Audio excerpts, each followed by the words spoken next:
Ош шаарында быйылкы жылы 21 жеке тараптарга өтүп кеткен балдар бакчасы кайтарылат.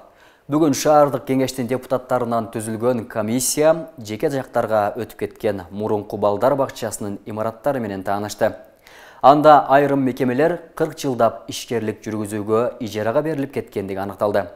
Шаардык кеңештин эл өкүлдөрү социалдык мекемелерди муниципалдык карамакка алуу же балдар бакчасы кылып иштетүү үчүн убакыт берди. Ош шаарында 44 бала бакча убагында башка максатта колдонууга берилип, анын 20сы жеке менчик тарапка өтүп кеткен. Учурда шаарда 84 бала бакча болсо, анын 47си мамлекеттик, 37си жеке менчик катары ишмердүүлүгүн жүргүзөт. Каладагы жаш жеткинчектердин 40% гана бакчага барат.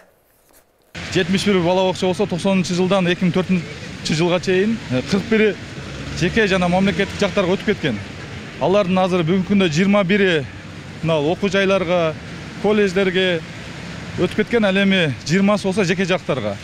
Ал 92-жылкы, 95-жылкы президент указында бул социалдык объектилер өзүнүн багытында, бала бакча багытында эле иштесин деген. Азыр ошол боюнча биз өкмөткө дагы 21 боюнча катты бердик.